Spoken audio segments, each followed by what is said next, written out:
All right. Well, we absolutely cannot wait for October. We have an incredible show upcoming with FightCon. And with us today is the owner and founder of FightCon, as well as Legends Boxing. It is Rob Scott. Rob, thank you so much for joining us today. Really appreciate it. Yeah, thanks for having me. So I've got a lot of questions, but I think I really want to kick things off from the beginning. Obviously, Legends Boxing is a profound name within the state of Utah and throughout the entire country, I would say. I haven't heard about this for a long time, but where did it all come from and how did this all kind of come to be, Legends Boxing? Yeah, I started boxing as a kid, kind of recreationally, and had a coach take me under his wing early on and kind of teach me some street skills. And basically, to keep me from getting beat up all the time was really the goal. And then went away from boxing for a little while, then kind of picked it up again when I moved to Utah and started working out with Rustlers Boxing, and found that passion again that I loved, and started competing in the USA boxing world. And we eventually opened up a boxing gym inside of a gym that I'd owned that was called the XSI Factory. And we had all kinds of sports there. And I thought, man, we need a boxing gym. And it was really a traditional fight gym where we put on USA boxing matches and teach fighters how to fight. And one day we had one of our fitness members come to us and say, hey, I'd like to do that workout that those fighters are doing, but I don't want to fight. It looks like an awesome workout. And light bulb went off in my head and said, oh, how do we make this like a real thing? So we decided to start a class. I went to my brother who was doing pretty well in the amateurs. He'd won a couple of state titles and fought in nationals.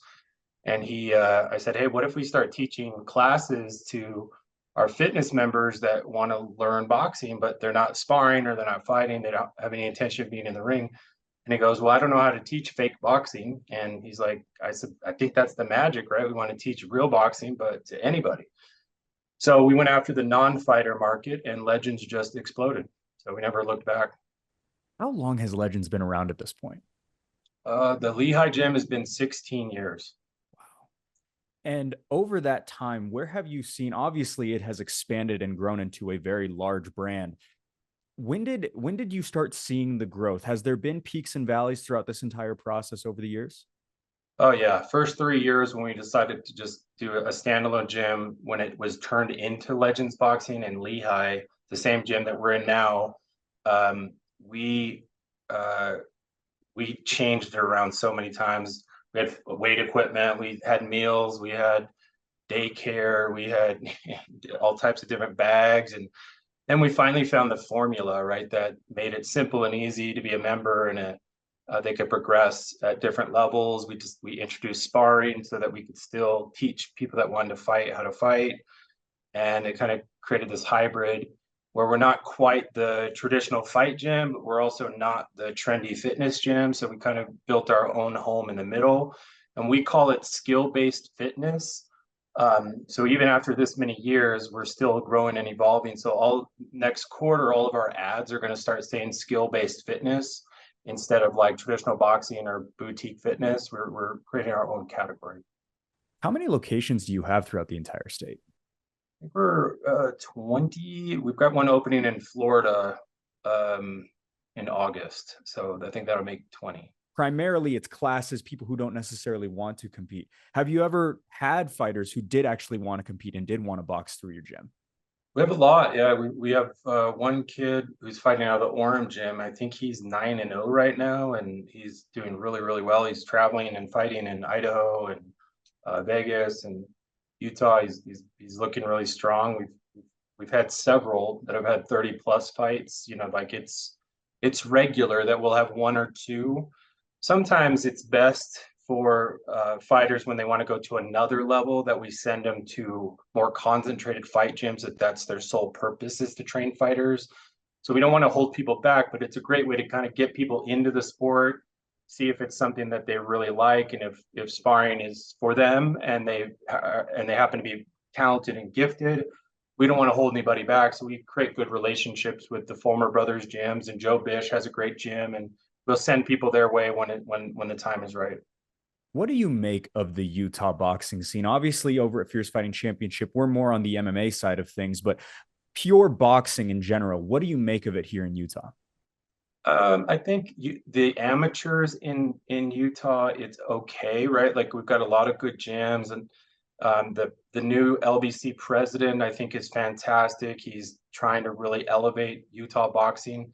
Our pro scene is pretty much non-existent. There's one or two promotions total, but there's a lot of talent, and a lot of that talent is having to go out into other areas. So just recently, this last couple months, I got my promoter's license. One of the sports commissioners had come to me and saw our amateur show brings in 2 to 3 thousand attendees, and we were kind of embarrassing their pro show, and said, "Hey, why can't you do this in the pros?" And I was like, "Well, I don't know a lot about pro boxing, so I said, let me dip my toe into it. We'll see what we can do." And that's when FIGHTCON really started to become part of the vision. Was like, maybe we could do a little bit more with pro boxing and make it a better show and make Utah boxing an actual thing. Yeah, that perfectly segues into what I wanted to talk about next, which is FightCon. What is FightCon? For those who might not understand or know exactly what this event is going to be like, what is it for the general person that wants to attend this? Yeah, so we got the idea, quite frankly, from FitCon. FitCon has been in the industry, around the market, in that for 9 years. And Dallin Rogers, who's a good friend, he had this really great vision for a footprint that we think is awesome, of bringing, find your fit, and anybody who wants to get fit, come and try whatever. And they had all types of different things. And so we started thinking through, man, it actually happened as a result of, once FitCon was sold to another company, we felt like the direction they were headed was the opposite of what we believe in. Our culture is about helping people feel like they belong as part of a tribe, and we don't care if you're a fighter or not, we're going to teach you anyway. And it felt like FitCon was going more towards like the meatheads and bodybuilders, and this, like, if you're not a fitness fanatic, then don't come here. That's what it felt like. And I was like, I don't want my brand associated with that. I want people to feel welcome. So when we started thinking, well, what do we do? So we said, well, why don't we just do something similar? We'll call it FightCon, and do something in combat sports. Started doing a lot of research, and nobody's really done this. Like, they've done fragments of it, right? Like karate would do something, or MMA would do something. UFC Fight Week did something cool, but they haven't really done what we're trying to do. And the essence of it is basically every combat sport that there is, we want some type of representation there, whether it's an event or a seminar or a clinic or a showcase. We want to be able to show off to the general public that combat sports is something you'd want to look at, right? Our core values are unite, strengthen, and empower. So when an attendee comes to our show, we want them to feel like they're a fighter for a day, right? That doesn't matter if they've ever thrown a punch or not, and they're a big fan of the UFC and they want to come to Fierce and see a fight, that they feel good about it. They feel like they belong, that they're not scared to be there. And who knows, maybe they'll try jujitsu, or they'll try taekwondo, or they'll try boxing. Like, we want you to try something. I think now it's more important than ever for people to learn a combat sport. I think it does a lot of things for your mind. It does a lot of things for your confidence. And so now we wanted to create a kind of a central hub where all those things can exist together instead of working against each other. So competitions, classes, is that kind of the mixture that people can expect? Yeah, so we'll be announcing today. We signed Hoist Gracie to come and do a clinic, which, you can't get bigger in jiu-jitsu than Hoist, and you can sign up and actually roll with Hoist. We're bringing in some top level pro boxers to teach boxing classes and hold mitts for people. We're bringing in Justin Flores, who's Ronda Rousey's grappling coach, to teach a grappling class. We've got Adam Hall coming in for a wrestling class. So if for people that want to elevate their game, we've got that. For people that are fans of the sport and they want to watch, let's say, a boxing competition, they can watch a boxing competition. If they want to just meet their favorite fighter or see what it's like to stand inside of the Fierce cage, they can stand inside of the Fierce cage. So we want to really introduce people to all facets of combat sports. And we even have things like fencing and arm wrestling, which I think is kind of cool, because I wouldn't personally pay to go see fencing specifically, but while it's there, I think it'll be dope to check it out. And so is it kind of like a festival? Like you can go to different stations almost all around where this is going to be taking place, and go and check out fencing, and then go over to Hoist Gracie or whatever it may be. Yeah. One ticket lets you have all access to everything. We'll have about 100 vendors there. And with our vendors, we want them to be to be relative to combat sports, right? It'll be clothing companies, equipment companies, things that are specific to wrestling or specific to martial arts or whatever, right? So we're not going to have mattress companies and sheets companies there. It's going to be things that matter and fans that they'll like it and competitors that they'll like it. So it'll be kind of a vendor village. Then there'll be some activities that can be done, and we really want the fans to feel what it's like to step in a professional boxing ring or step into the fierce cage or whatever, right? I think that'll be exciting for them. Are local vendors able to apply to be at this event specifically? I know there's a lot of local brands around the state that would probably want to have, their brand be shown at an event like this. 100%. Yeah, we're actively bringing on new vendors every single day. We've got companies like Bucked Up that'll be attending. 1% Fitness is coming out. We've signed several more. Like we're every day there'll be more that'll either be sponsoring or they'll have some kind of booth or display.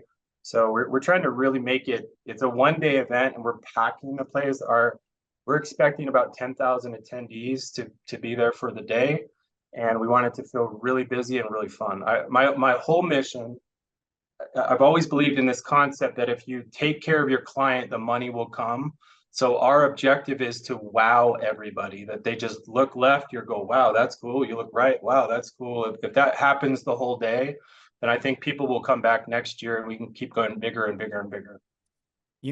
Throughout the entirety of this conversation thus far, Rob, I've heard so much ambition from you from the beginning of Legends Boxing up until, this FightCon event that is coming and building and growing, which I think a lot of people are going to be looking forward to. Where does this ambition come from? Were you always of this mindset and always wanted to build and create things? Yeah, man, that's a good question. So I call it a curse, entrepreneurial curse, of never being satisfied. I always want to keep producing. I was just doing the numbers the other day. I either own or have interest in about 27 businesses, and you would think that would be enough, but here I am taking on FightCon and whatever that will bring, and it's exciting for me. It's a nice shiny object.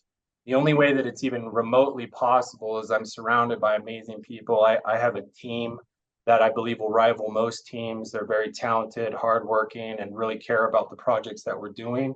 So I believe once you create a system, the most important thing is to find people and a good product, and then make sure you take care of people. Then scaling out isn't so hard and isn't so ambitious. It's really always the plan that if you find something cool, you might as well make it big and be the best at it. You kind of mentioned earlier, talking about FitCon, that you wanted to be a part of that. When did FightCon specifically become the idea? Has it been like a pipe dream for many years, or was it something that immediately happened after FitCon kind of started to go away from the values that you wanted?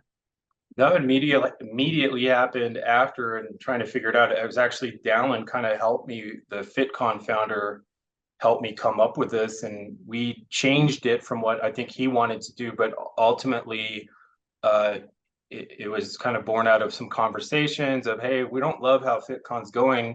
What are some options here? And I really still wanted to work with FitCon, and because I believe that they had something special at one point. And so it kind of came out of necessity, because I didn't want to see that type of concept go away. And so I'd love to see them fix it and get back on track, because FitCon does have a strong market, and I think FitCon and FightCon could complement each other nicely. One of the big things I wanted to ask you about, specifically being with Fierce Fighting Championship, we're going to be there, obviously, putting on a show. Why pick Fierce Fighting Championship? And are there other big events that are going to be going on in simultaneously alongside the MMA portion of things? Yeah, it was super easy for us to pick Fierce as a partner. I started following all of the promotions. There's a lot of them, and a lot kind of have their niches and do certain things well. But what I thought you guys did better than everybody was the promotion. I felt like you made it look like a very nice, well-run event, not just at the event, but before the event, leading up to the event, and post-event. It felt very well done. And I met with Zach and said, I had somebody introduce me. I think it was Dr. Murdoch that introduced me to Zach, and said, hey, I want to meet these guys. They're doing it right. I really want to get behind them and show them what I think we could do together. And try to unite, brands that really understand the marketing elements of it and how to create a product that the non-MMA fan might come and see. They might check it out. They're not going to go there for blood and guts. They want to be entertained, right? And you guys do a great job of entertainment, and that's what I want to have happen in our show. Where can people get tickets, and also when is this event going to be happening? Yeah, we got it finally locked in dead. It's October 5th. We moved it to one day, and it's at Mountain America Expo Center, and it'll be all day long. So from 9 in the morning till probably 10 o'clock at night, we'll be going. The tickets are at FIGHTCONExpo.com, and that'll have a list of events and who's coming and all that stuff. And then our Instagram is at FIGHTCONExpo for the IG account. Rob, are there any specific sponsors that you want to make sure to give a platform to prior to this event? I think we have so many rolling in all the time that it's just going to be through our platform. You'll see it. Like we're super stoked about all of our partnerships. USA Wrestling's a big one for us. They've decided to do a tri-state tournament, which there's going to be 700 wrestlers just competing in one event. Impact Jiu-Jitsu is putting on their Jiu-Jitsu tournament, which I got to go to one of their shows this last weekend. I was super impressed with Carlos and his partners and how well they've done. Like, I really think we've handpicked the right partners to make sure that the fans that come and see this, that they're going to be thoroughly entertained and this unity amongst combat sports. I'm sure you see this, right? Like every combat sport seems to think they're better than the other one in some capacity, right? Like karate guys versus this versus this. That's how the UFC became a thing, right? Is who is the best. And the reality is they're all good. It's just what you commit and your time and discipline to if you choose to. So uniting all of them together with the best promotions, I think this show is going to be just kick-ass because of that. Can't get here soon enough. FightCon going down just a couple of months away. We cannot wait for it. Rob Scott, thank you so much for the time. We absolutely cannot wait for this. And maybe as we get closer, we could do this again. I'm happy to. I can't wait to announce some of the other names that are going to be coming that we're negotiating contracts right now. It's going to be pretty exciting. Cannot wait for it. Thank you so much for the time, and we'll see you soon. Right on. Thanks.